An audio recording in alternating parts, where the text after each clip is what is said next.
This is the Reviewing Network Live, a weekly stream of consciousness recording session where I sit back with you folks out there, talk about some of the big news stories from the past week, and some other things I found that might be of amusement to you out there. I think you might get a kick out of it. Now, these are more like audio podcasts and are much longer than my usual videos and are also, for the most part, unedited and will contain some foul language. So, if you're easily offended by that, I advise you to maybe step back a bit, maybe go somewhere else. But hey, if you're up to the challenge, sit back, relax, and enjoy the show. Thanks.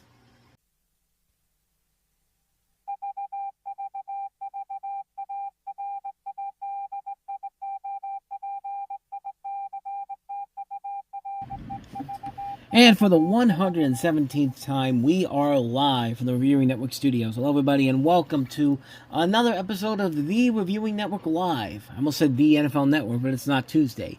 This is the Reviewing Network Live, and some of you, yeah, it's been a while since we've done one of these as our regular format, because mostly we've been doing the Sunday night NFL rewatches over the last 4 weeks, and yeah, we are now heading into a little bit of a break, and the next time we do one of those will be for the Week 18 finale, pending a game that maybe gets flexed into prime time on Sunday night. Maybe I want to do it, maybe I don't, but more than likely this is going to be back to what we usually do here on Sunday nights here for the foreseeable future, heading into the new year, because, yeah, the last week of the regular season would be the first Sunday of January 2026, So you got my talking about the past week's events and entertainment coming your way here for the rest of the year. So whether or not you people want it or not, hey, you clicked on the video, that's what you're here for.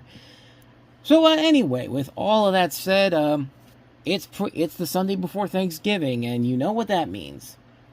Head out to your grocery stores, people, because we know that that's exactly what's going to happen this week. You're going to be heading out to the grocery stores Monday through Wednesday, and you're going to be a lot of people there. And if you work in a grocery store, like myself, it's already happening right now. You're already seeing a lot of people going into grocery stores, so much that when you're trying to do your job, you have to move around like you're playing frickin' Tetris or something. But it's worth it, because Thursday you get to hang out with your families, whether or not you want to talk about the struggles of the world, and yeah, that type of stuff there. But hey, you get to watch football all day long, so there's that. But I don't know when I'm even starting off here, man. It's been a while since I've done this format here, so I'm trying to get back in the swing of things. We have a couple of news stories this week of interest here. Some people talking about recent reboots, a sequel that just got pushed in development after the death of one of its leading actresses from the original film, and the latest update on the Warner Brothers Discovery, whether or not it will be sold or not. The bids are already in. We'll touch on that as we go along here. It won't be too long on this week. It's not been a busy week overall, but we'll find some stuff to talk about surely. But with all that said, though, let's go ahead and get into what we usually start off with on this lovely show, and that is the weekend box office. And it is, of course, pre-Thanksgiving weekend, and you've got one big blockbuster out there that everybody's been waiting for, everyone's been waiting to talk about. So let's go ahead and let's just go ahead and touch on the weekend box office in general right now. It's pretty obvious what the number one movie is going to be, but we did have a couple of new releases this week in limited release. Well, not really limited release, because they did open wide in a number of different theaters, which that's part of the reason why I don't think a lot of people are going to these adult movies anymore, is because you open them all at the same number of theaters as some of the blockbusters, and they're not making as much money. Case in point, let's actually start with number 6, because it's right next to the number 5 movie. 2 new releases outside of the big new release of the week. Sisu, Road to Revenge. This is, of course, the sequel to the 2022 movie Sisu, which became an unexpected hit and made a lot of money in general, but for its small budget, $14.3 million in total. The box office for that movie made. The sequel, Sisu, Road to Revenge, brought in $2.6 million this weekend. Budget for this is still relatively small. It's a little bit higher than the last movie, certainly, $12.2 million.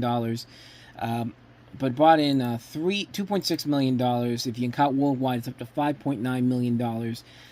Sequel is the numbers overall are pretty good for this film in terms of the critical numbers. 96% Rotten Tomatoes, Metacritic 76 out of 100, Cinema Score a B.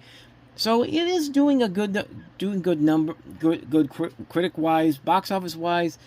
I think most of it is going to be coming from the movie making its money back overall worldwide, because that's what happened with the first movie in general here. I heard a lot of good things about it. I've never seen the Sisu movie, so I can't really say for certain if they're any good or not, but I've heard a lot of good word of mouth about those films. So with that said, let's move on to the number 5 movie this week, and that is Brendan Fraser in his first big leading role since starring in his Oscar-winning role in The Whale, that is Rental Family.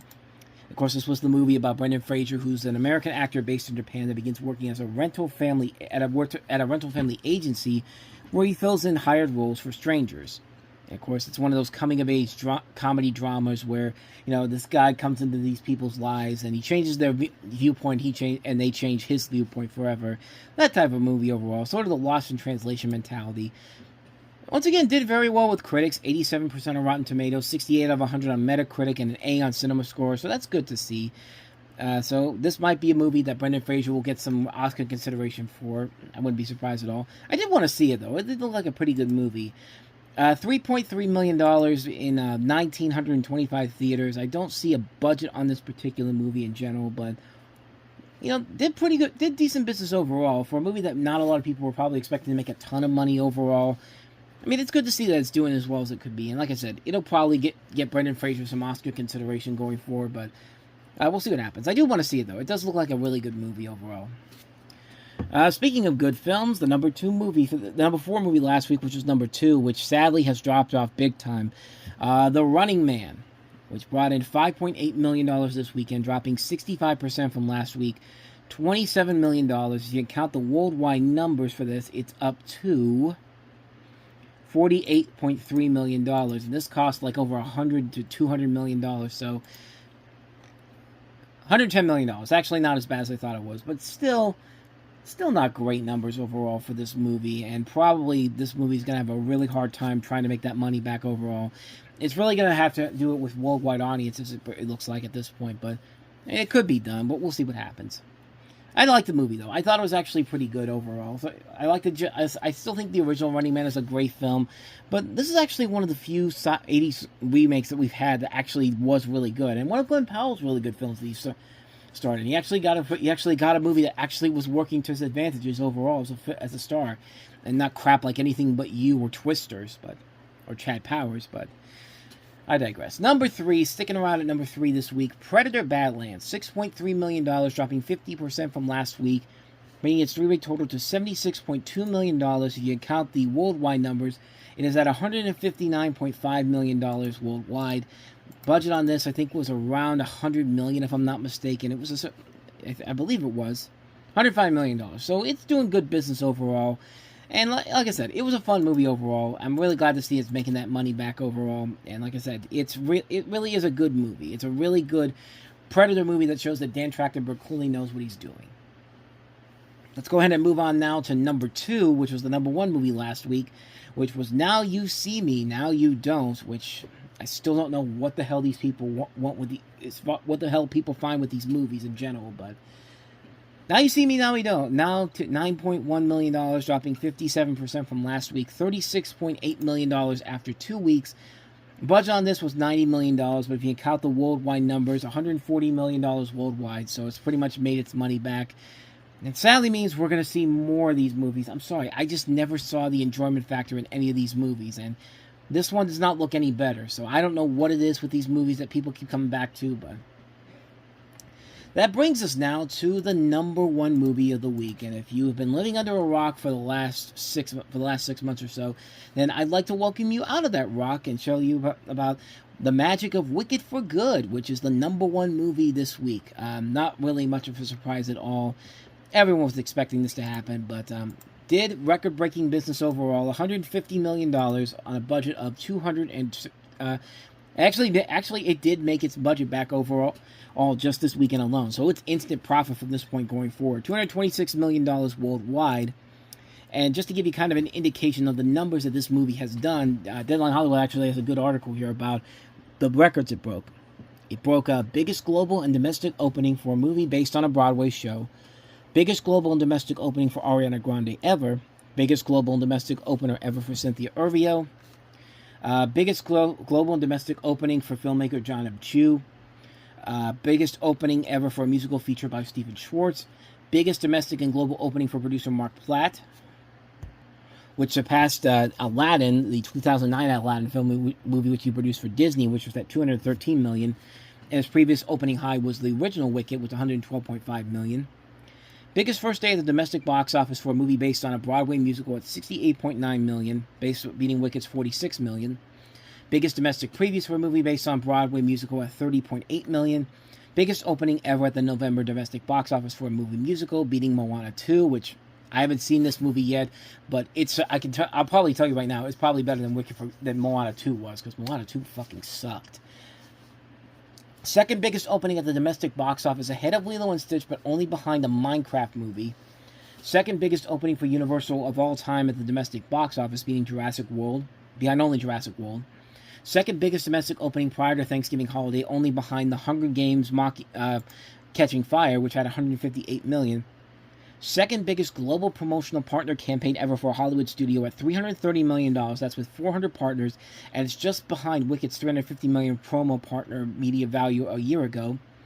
Third highest opening weekend for a movie musical of all time at the domestic box office, behind The Lion King and Beauty and the Beast live-action movies, and ahead of Moana 2. Third highest opening weekend at the November domestic box office after Black Panther Wakanda Forever, which still has it at $181 million, and The Hunger Games Catching Fire at $158 million. Fourth biggest global Hollywood movie opening of 2025, behind Jurassic World Rebirth, a Minecraft movie, Lilo and Stitch, and ahead of Superman the Fantastic Four. And fifth highest global opening of a musical all time, behind The Lion King, Moana 2, Frozen 2, Beauty and the Beast, and ahead of Aladdin, The Little Mermaid, and Wicked. So yeah, lots and lots of records this movie broke. And like I said, I didn't get to see the movie this weekend, unfortunately. I'm going to check it out next week. But the word of mouth on this was good, but it definitely was lesser than the original Wicked did.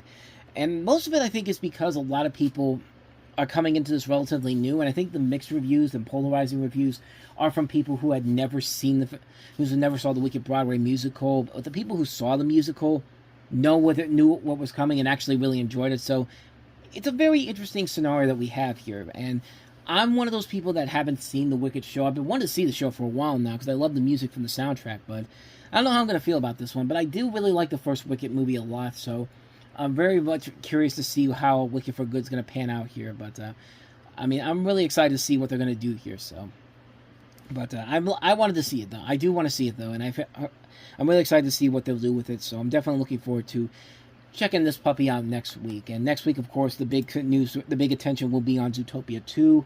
How well will that do? The early word of mouth is that it could probably do as much as Wicked for Good will do, which wouldn't surprise me. And I'm looking forward to it. I'm actually really looking forward to it because it's doing the complete opposite of what Moana 2 looks like. And it doesn't look like a movie that was taken from a Disney Plus series that was canceled and then they chopped it up into a movie like Moana 2 was.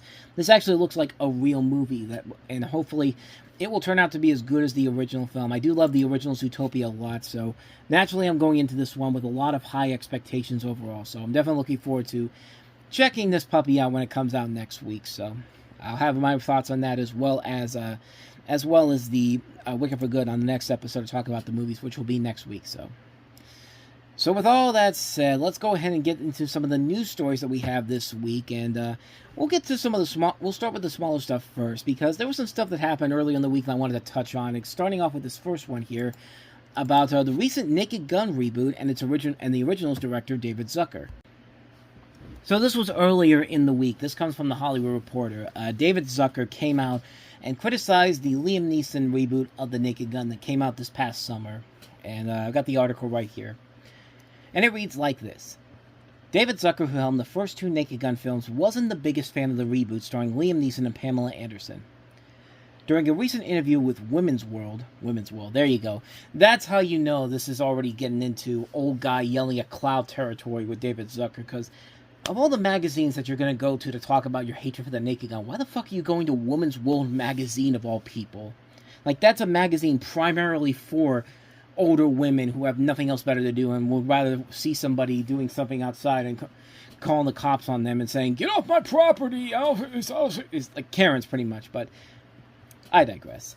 During a recent interview with Women's World, the filmmaker claimed that the new film, The Naked Gun, tried to replicate the spoof comedy style developed by Zucker, his brother Jerry, and their partner Jim Abrams, but totally missed. My brother Jerry and I and our partner Jim Abrams started doing spoof comedies 50 years ago, and we originated our own style, and we did that so well that it looks so easy, evidently, Zucker explained. People started copying it like Seth MacFarlane for the new Naked Gun. He totally missed it. The Naked Gun was directed by Akiva Schaffer, but MacFarlane served as a producer.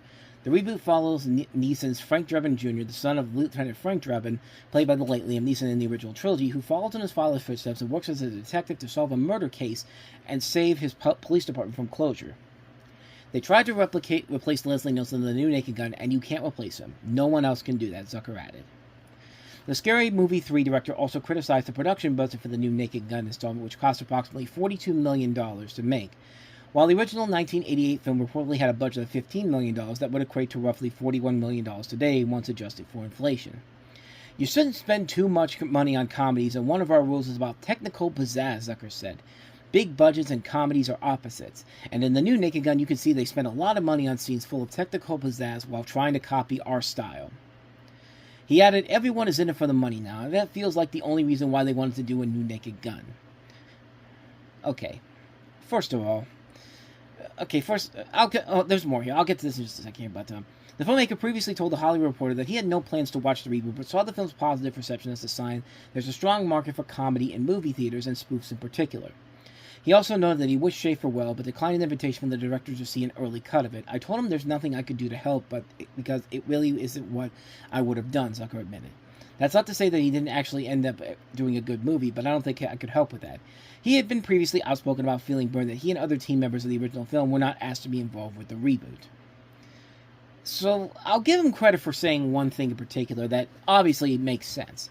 Saying that everybody is in it for the money now, and that feels like the only reason why they wanted to do a new Naked Gun movie. Which, yeah, I'll agree with that. I think we can all agree with that. It's all about the money. That's why we keep getting all these sequels that nobody really is asking for. And we're going to get into one of these sequels that was announced this week about a movie that I thought was really good as a one-film movie, but they're going to try to make a sequel out of it because one of the actors recently just died. But we'll touch on that. But it's something that I will agree with on that. There are a lot of movie sequels out there that really do not need to be made because simply of the fact that they're only doing it for the money. That's why we're getting sequels to Practical Magic and The Devil Wears Prada way too long after the films had come out. And it's just like, nobody is really asking for these movies. So I'll give him credit for that.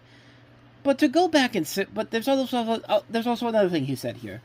They tried to replace Leslie Nielsen in the new Naked Gun, and you can't replace him. No one else can do that. Technically, he's right, but also, I don't think they really tried to replace Leslie Nielsen overall. And I thought what they did to bring that character into the movie the way they did, I thought was actually kind of hilarious when you really think about it. Because the whole thing, if you haven't seen the new Naked Gun movie, there's the bit in the beginning of the movie where Liam Neeson's going up to the picture of his dad, and he's like, if you can give me a sign that I can do the job that you want me to, that can do the job the way you wanted me to, come back to me as like an owl or something. And it comes back into the climax of the movie where he does literally show up as an owl. It's stupid, but it works in the world that the Naked Gun sets itself into here. And I thought that was fun. I thought that was actually really funny and really clever. And the new Naked Gun movie does a lot of clever, funny things. But the whole idea of the fact that, David Zucker is saying that they totally missed on the reboot. If there was anybody out there who knows why the Naked Gun was so special, and given this opportunity to come in here and do a Naked Gun movie in general and do it right, it's Seth MacFarlane. I mean, Seth MacFarlane clearly knows what he's doing when it comes to comedy like this. I mean, he knows the Naked Gun, what makes that movie series so special, and he knows that he can do that. And he's done it within his show itself. Family Guy, American Dad, Ted, that style of comedy that the Naked Gun did, that satirical comedy parody, all that type of stuff. Like that stuff is in Family Guy. When it's at its peak, it's when the magic really does work for those films. Yeah, sometimes the jokes get a little flat at times, and even in the Naked Gun, they did some jokes that really were just kind of like, not so much. But really, this is David Zucker really kind of getting into the twilight of his years, because we haven't had a spoof movie like this recent Naked Gun movie in such a long time. And keep in mind, he's part of the reason why spoof comedy as a whole has not been the same as it was when The Naked Gun and Airplane were kings of spoof comedies. I mean, this is the guy that did the Scary Movie. This is the guy that did stuff like Scary Movie 5, and he also worked on I forgot the An American Carol, which I think is one of the worst spoof movies of all time. And I love A Christmas Carol. I was excited to see that movie because it was going to be like a parody of A Christmas Carol with Michael Moore as the Ebenezer Scrooge, but that movie was fucking lame. And it's just clearly a sign that David Zucker's kind of lost his way in general. I love what these guys did with the Airplane, Top Gun, Top Secret, The Naked Gun, even Jim Abrams with Hot Shots. I mean, these guys made great spoof comedies back in the day. And I would love to, and I think what Akiva Schaffer and Seth MacFarlane did with this new movie is a great step in the right direction. And hopefully this could be a sign that they can go back and making these spoof movies in general here and not just doing not going back to the Freeburg-Seltzer era, because I would love to get away from that as far as possible. I think a lot of people would, but me personally, I think this was just a little bit much for David Zucker. I think he is starting to lose his way a little bit here. I think he's more than wrong on this reboot of The Naked Gun. I thought it was great. I thought it was actually a lot better than I was expecting it to be. Granted, it took me a couple of times watching it afterwards to really get the enjoyment factor out of this film in general here. But I did find myself enjoying it a lot more the second time I watched it around, after I saw it at home when I was not in a theater with a lot of people that weren't laughing as much as I would have. But I enjoyed it a lot the second time. It's actually one of my favorite movies of the year so far. I think David Zucker is kind of wrong on this, but he's allowed to be wrong on it, per se. But I don't know. To me, I think that the movie was a lot better than he put on. But I just wanted to touch on that because it really kind of bugged me how he just said that there was nothing of value to it whatsoever. And like I said, if anybody is going to do The Naked Gun the right way, Seth MacFarlane is going to do that because he has such a love for that series in general. He knows the style of comedy that works well for it. He's not going to go ahead and take the Freeburg-Seltzer route with it. Not by any means necessary at all. So... And you're wondering what that sequel I was talking about that they just announced this week, even after one of the actors died. Let's go ahead and touch on that. So as we all know, Diane Keaton passed away last month at the age of 79 years old. She's been in a lot of great movies in her career. Not so many great ones, not so many good ones, too. I touched on one of those really bad ones, The Big Wedding, not too long ago, actually just yesterday, for Time About the Movies, but... One of my favorite underrated holiday movies that came out about 20 years ago was The Family Stone. And I'm bringing this up because one of the big things about that movie in particular was the fact that the big scene in that movie is when Diane Keaton passes away because she had been dealing with some kind of, I think she was dealing with like cancer or something. And the movie ends right at the end, is on a perfect note. There's no reason to continue that story in a sequel in general here, but we live in a time when anything that was popular 20 years ago will get made into a sequel. And sure enough, the writer and director says that he's working on a new film on The Family Stone. This is from Deadline Hollywood, and it says, after 20 years, The Family Stone is due for a big holiday reunion as the cast and crew mourn the death of on-screen matriarch Diane Keaton. Thomas Bezucha, who wrote and directed the 2005 holiday film, recently revealed that he's penning a sequel to the ensemble classic after Keaton, who stars as Sybil Stone, died at age 79 last month. I've been haunted by the loss of Sybil for months now, while I worked on it, and so this was a blow on a tender bruise already, Bezucha told CNN. Mentally, I've been spending time in that house where I've been missing her for a while already. After Keaton's death, Bezucha wanted to get the sequel right to do a good job by the rest of the cast, noting that he wants to honor her even more. While nobody has officially signed on to reprise their roles, he noted that they reached out to the original cast, all of whom had a positive response to news of a sequel. I'm not interested in the Brady family reunion without the original Jan, says Bezucha. In The Family Stone, Sybil and Kelly, played by Craig T. Nelson, host their adult kids, Dermot Mulroney, Rachel McAdams, Luke Wilson, and Elizabeth Reeser for the holidays, as she prepares to tell the family about her terminal illness. The visit is complicated by Everett's plan to propose to her high-strung girlfriend, played by Sarah Jessica Parker, of whom Sybil does not approve. Following Keaton's death on October 11th, her family revealed she died of pneumonia. So, if you don't remember my thoughts on the original Family Stone, I'm just going to go ahead and play my review for the Family Stone from Time About the Movies here. Believe it or not, this is actually one of those movies that started a weird trend of, like, family-centered Christmas movies that we've been getting, family-centered holiday movies that came out over the course of the next couple of years. I mean, we talk about stuff like This Christmas, Dan in Real Life. What's another one? Nothing Like the Holidays. There's a couple of other ones too but those are the three. Those are the three main ones I do remember here from around this time period. But this is the one that kind of started that trend in general, and you can kind of see why. It was a kind of a surprise hit when it came out, and it's an overall really enjoyable movie. You have the Christmas holiday misadventures of the Stone family in a small New England town where the eldest son, played by Dermot Mulroney, brings his uptight girlfriend, played by Sarah Jessica Parker, home with the intentions of proposing to her with a cherished heirloom ring.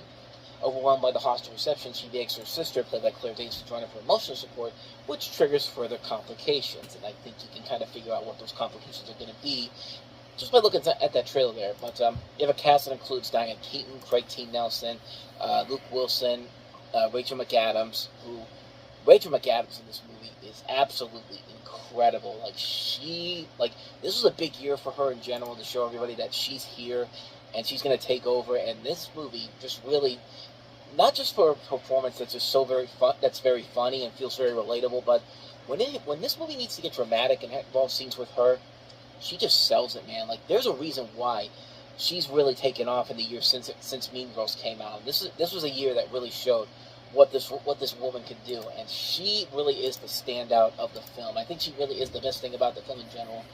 Everybody in this movie is really good. Like, I like everybody in the family. They have this really good storyline with Diane Keaton in this movie that plays a huge emotional part of the storyline. Craig T. Nelson as the father is really good in here.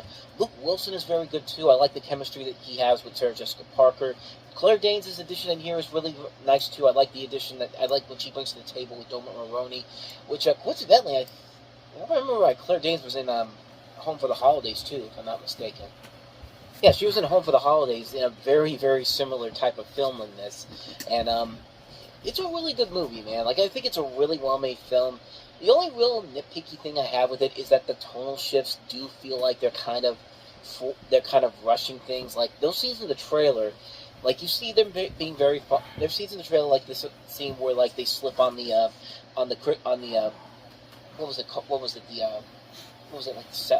potato salad or something, and like, it's very funny, and then all of a sudden it cuts to a very serious scene, like the scene where Rachel McAdams is just like, Sarah Jessica Parker's just like, I don't care whether you like me or not, and Rachel McAdams is just like, oh, of course you do. Immediately after this, Sarah Jessica Parker's like, fuck this shit, I'm leaving, and just starts driving away. And yeah, the tonal shifts can be a little iffy at times and move way too fast, and there are a lot of stereotypical tropes that you see in stories like this in general. I don't even want to say stereotypical tropes, but cliche tropes, if you will. Stereotypes and cliches, very different things, but a lot of cliche tropes you see in a number of different movies like this. And yeah, it can be annoying a lot of times, but for the most part, the movie is still very consistently entertaining. It works because the performances are so good in here, and when it gets emotional, a lot of the emotional moments do work very well here. The comedy can work very well too. It's just those tonal shifts that randomly happen every once in a while. They just really kind of get on you real quickly. And you can definitely see the feel. This is kind of like an indie film, kind of like what Sideways was like. Because this is by the producer Sideways, who's actually the director of this movie. I really like this one a lot. I think it's a very well-made film.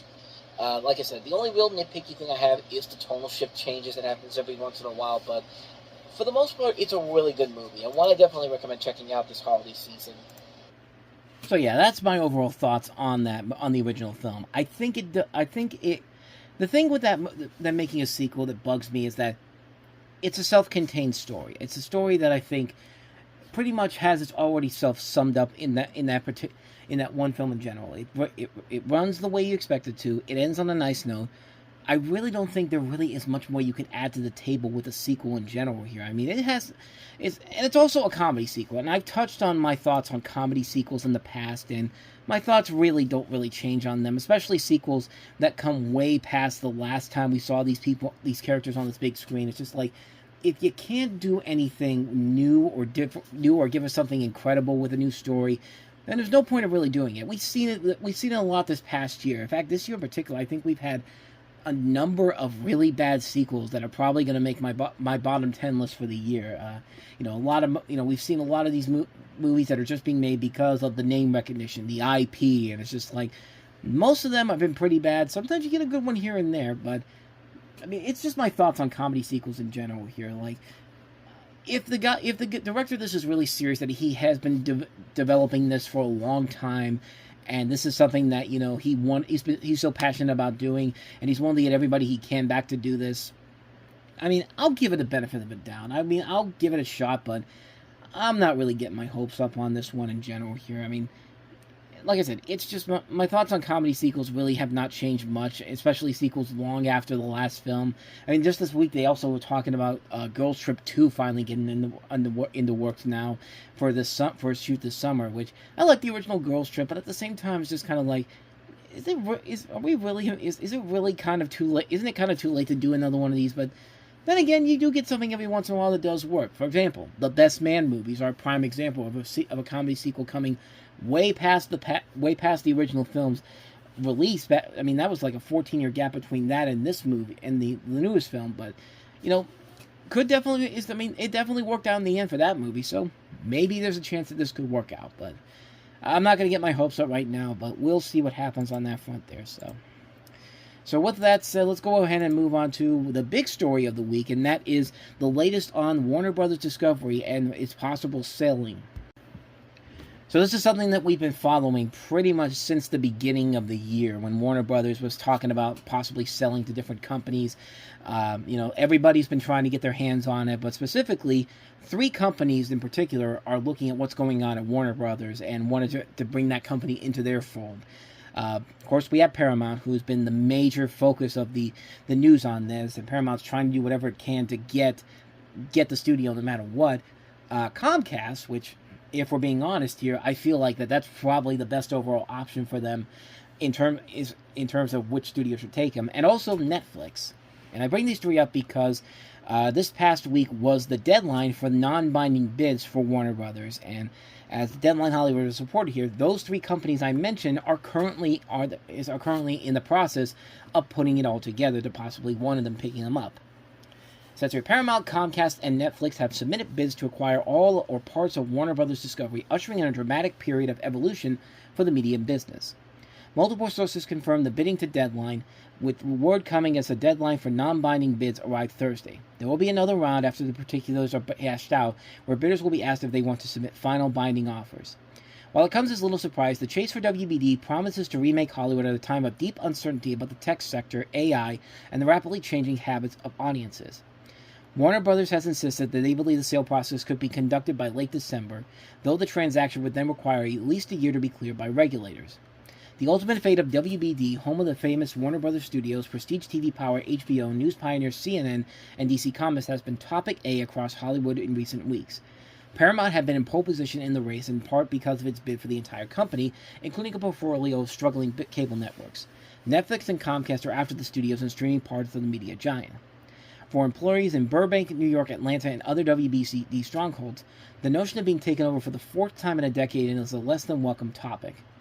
Casey Bloys, the head of HBO and Max Content, said Thursday during a programming showcase that he preaches to the troops that to try to focus on what they are able to control and not all of that theoretical possibility, he said.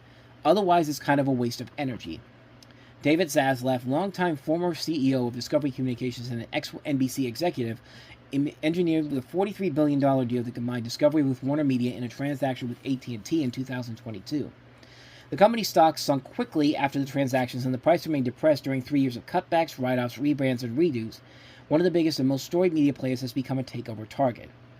Earlier this year, WBD announced plans to split the company in 2 in 2026, one with studios and streaming, and another controlling the linear networks. After the split plan and with the merger of Paramount and Skydance barely complete, Paramount went after a bigger quarry, marking the first of 3 offers for WBD. Paramount is uniquely positioned in the derby not only because it wants to swallow the whole company, including its less desirable assets, but because of the family behind it. CEO David Ellison is the son of Larry Ellison, co-founder of Oracle, and one of the richest people on Earth. In addition to his vast financial resources, the elder Ellison is an ardent supporter of President Trump. That would seem to smooth the company's path through the regulatory process, given how thin the line has become between the White House and the Department of Justice and other parts of government. Comcast could encounter a bumpier path given Trump's longtime animus towards MSNBC and figures like NBC late-night host Seth Meyers and Comcast CEO Brian Roberts. Whoever ends up at the altar also will need to be ready to make the case with international regulators, given that the standards, especially in Europe, tend to be more strict. The question stateside will be whether the sheer size of the deal, Paramount's highest bid had been north of $60 billion, might prompt action by state attorney generals who may perceive a monopoly threat to consumers. The New York Times first reported the 3 bids became official. So yeah, Paramount's been trying to do whatever it takes, including going all the way to Saudi Arabia to get the funds for this.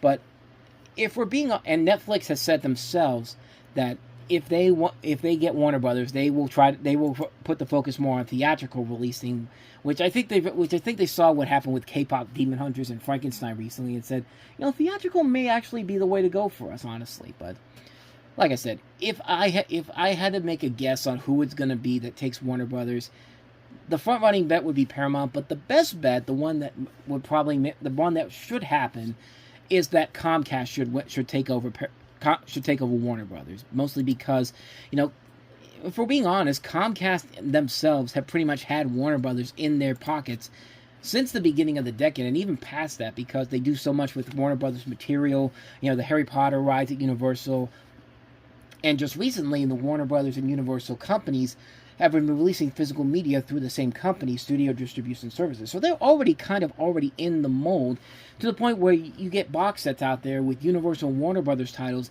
in the box sets in general. So yeah, if there was a company that I think should buy it, Comcast should definitely get their hands on it, because I think they'd be in a better position to handle Warner Brothers overall and give the company a better future in general than something like Paramount would do, because we know what Paramount's going to do. We know good and well why Paramount wants Warner Brothers so badly. It's not because of the IP and all that. It's because they want to do the same thing to people that have been against Trump, like CNN and also John Oliver, what they did to Stephen Colbert and CBS News.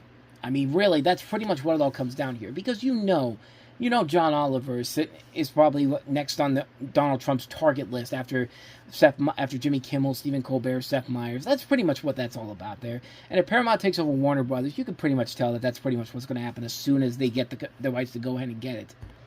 So yeah, that's why we all know why Paramount is trying so badly to get Warner Brothers, so they can appease the current administration. I mean, that's pretty obvious there. I don't think I need to tell you that if you're a sane person. But if you're not the same person, then why the fuck are you on this channel? But yeah, like I said, it really is not going to matter in the end. I think Comcast will be the better option for Warner Brothers, but it's looking right now that Paramount's going to get it. And if that's the case, then say goodbye to a lot of your favorite things, because I feel like that's what's going to happen as soon as Paramount gets those rights. But we'll find out what happens in December. That's when they said that they're going to look at them and make it probably a decision before the year is over. So when we get an update on that, we will have you covered on that. But we're not completely done with Paramount just yet, because there was another thing that happened this week regarding one of their franchises that they're looking over. And that's the news that there is a new producer taking over the upcoming Teenage Mutant Ninja Turtles live-action feature at Paramount. But it is not the one you're thinking of here. We'll touch on that in a little bit, because we have some bad news about that one. But Cowabunga dudes, this is from the Hollywood Reporter, it looks like the Teenage Mutant Ninja Turtles have a brand new sensei. Neal H. Moritz, the veteran producer behind the Fast and Furious franchise, is in negotiations to take on the job of restarting TMNT as a live-action film franchise for Paramount Pictures. Toby Asher, who works with Moritz at the original film's banner, will also act as a producer. The move occurs as the Skydance-owned studio is taking a magnifying glass to its state and existing IP. As opposed to some other titles, namely Transformers or G.I. Joe, Paramount fully owns the TMNT brand, having picked it up from co-creator Peter Laird in 2009, and is seeking to fully unlock its potential. There hasn't been a live-action feature since the mid-2010s, when Out of the Shadows bombed at the box office, stopping the film franchise in its tracks. The studio pivoted to animation to instead make Teenage Mutant Ninja Turtles Mutant Mayhem, released in 2023 to great critical acclaim. New Paramount has already been shaking up TMNT and its TV media division, and recently put Tales of the Teenage Mutant Ninja Turtles, a spin-off of Mutant Mayhem, down the sewers, and shutting down the series in the middle of production earlier in the fall. This is not the vision the owners want, was the reason given to those working on the show. Showrunner Christopher Yost confirmed the cancellation on Threads, saying the upcoming episodes of Tales of the Teenage Mutant Ninja Turtles will sadly be the last. Luckily, there are best episodes yet. At the same time, The Last Ronin, another TMNT live-action CG animation hybrid that was in development, has been put back in the pizza box according to sources. That project was being developed as an R-rated feature with Nobody filmmaker Ilya Nasula in talks to direct. But the new regime wasn't keen on having the first non-animated movie in 10 years being a bloody, adult-skewing story. One insider said the studio wants to leave the door open to possibly revisit down the road, which they're not going to do. Knowing Paramount Pictures and who's running it, they're not going to let that happen. So just say that The Last Ronin is officially dead, because it's not going to happen anytime soon. The sequel to Mutant Mayhem, being produced by Seth Rogen and Evan Goldberg and directed by Jeff Rowe, is still set for a September 17, 2027 release. Multiple sources say Paramount wants to Sonicify the TMNT franchise. Sonic the Hedgehog is a 3-movie and counting hit franchise for Paramount that is based on the popular Sega video game. The movies are live-action hybrids and play very well to the all-ages 4-quadrant crowd, and have become a $1 billion-plus franchise for the studio, and they happen to be produced by Moritz. If you want Sonic, you go to the guy who did Sonic, said one insider. So let's talk about that little piece right there. Sonicifying the TMNT franchise. What exactly does that mean? Well, let's look back at the Sonic the Hedgehog live-action films that came out. I mean, the first one was essentially a fish-out-of-water, been there, done that type of storyline where Sonic comes to our world. And it worked because the actors overall were having a ton of fun. Ben Schwartz was great as Sonic. The design was great. And it was a compelling story overall. Jim Carrey is great as Robotnik. And then that film became a huge success. And with the second and third film, they were allowed to do whatever they wanted to do with it, because the demand was there. And the audience, not just audiences of the game, were going to come in droves, but also regular audiences in general. They brought in Tails for the second one.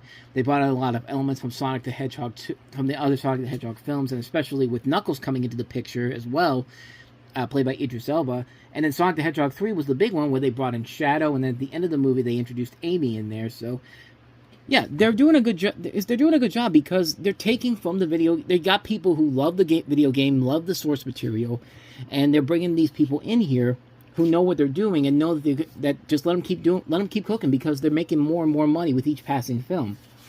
Now, I don't know if that's going to be the case with TMNT, but I mean, like I said, the guy who, like it says here, the guy who produced it was behind the Sonic the Hedgehog films. He's pretty good at bringing franchises back from the dead. I mean, look at what happened with Fast and Furious. I mean, that's one of the great examples of that with Fast 5 and between 5 and 7. But I mean, I don't know. The idea of Sonicifying the franchise, when you read that, it just seems like Paramount's only looking at how Sonic did, because look at how we did with every passing film. It's just like, are they looking at it to add more to add some of the video games into the movies, or are they looking at it for a completely different reason altogether? The fact that it's a marketing cash cow and you can do whatever you want with it.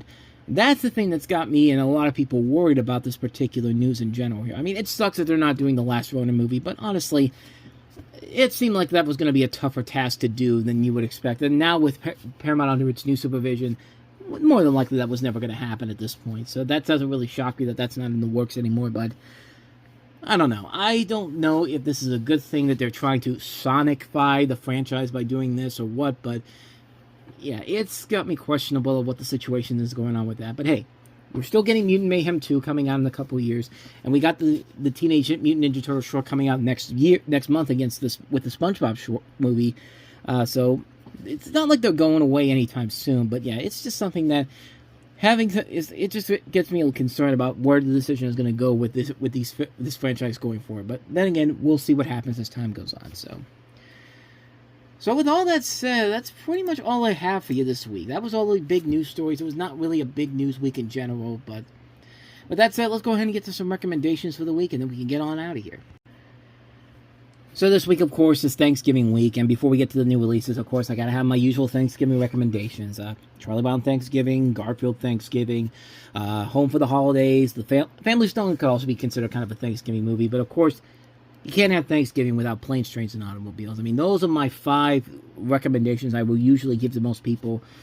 But in terms of the new movies coming out on Blu-ray this week, Criterion has a new release for one of my all-time favorite movies, Stanley Kubrick's Eyes Wide Shut, which comes out on 4K for the first time, I believe. And hey, Barnes & Noble still has their 50% off Criterion sale this week. So if you want to get your hands on it this week, because you can probably get it at a nice, reasonable price overall. I know I'm going to go ahead and do that. That's probably doing it after I'm done recording this, but we also have The Conjuring Last Rites, which I saw in September. I thought it was all right. I thought it was actually kind of a good movie overall, but it didn't really kind of end the film and the series like they say it's going to be. But hey, it was still a good movie. The Conjuring movies are usually very fun overall, so that's what I definitely would recommend checking out. I've heard a lot of great things about The Long Walk. I haven't yet to see that yet, but I definitely want to see it at some point. The new Stephen King adaptation with Cooper Hoffman among the cast in there, so I'm definitely looking forward to checking that one out at some point. Anything else coming out this week? I'm looking here at the release schedule here. Is it really? Oh, well, The Roses comes out this week on Blu-ray. I like that movie. I like that movie. I thought it was all right. I thought it was a little bit too mainstream at times, but Benedict Cumberbatch and Olivia Colman do work off each other very well, and it's a good movie overall. It's a good remake of the War of the Roses. I still think the original War of the Roses is a classic film, but Roses is definitely worth checking out. If you saw that one, I'd say it's worth checking out. You're not going to enjoy it as much as the original War of the Roses, but it is still fun for what it is. So take it for what it is. And then for the little kids, I guess the only other new release that's left on here is Gabby's Dollhouse, the movie, which, yeah, this is a movie strictly for little kids, in particular, based off of the DreamWorks animated show produced by the people who made Blue's Clues. The movie looked kind of silly, but for kids, little kids, I think it might be fun for them. I just watched it on a blind watch a couple of days ago, and I thought it was all right. It was nothing too spectacular, nothing too amazing, but for kids will enjoy the hell out of it. It's a harmless movie in general. Kristen Wiig I thought was pretty good in it too, but yeah, I don't know too much about Gabby's Dollhouse itself, but for the little kids, you're looking for something for them to watch while you're watching football and all that, Gabby's Dollhouse, the movie, might be the thing for you, so take that for what it is. But other than that, though, that's pretty much going to do it for recommendations this week. And that's going to do it for this episode of the Reviewing Network Live. So not much more to say about this week. Probably next week will not be a big week in general in terms of big movie news, but you never know. We might get something on Monday, Tuesday, or Wednesday, but I don't expect anything to happen on Thursday or Friday after that, but we'll see what happens. But with all that said, thank you so much for watching this episode of the Reviewing Network Live, and I'll see you guys next week for the next part of this fun little show here that we have here. And if you enjoy this and want to see more videos like this, please go ahead and do me the honors of hitting that like button, that subscribe button, and that notification button. And don't forget to check out hit the like button. I said that. I'm so confused. I'm getting lost in my thoughts here. But what I'm trying to tell you is go to our playlist, check out some of the previous episodes we did, and check out the last episode we did of the Reviewing Network Live. But other than that, though, with all that said, thank you so much for watching and listening, and I will see you guys next Sunday night. So thanks for watching. I'll see you next time. Until then, we are out.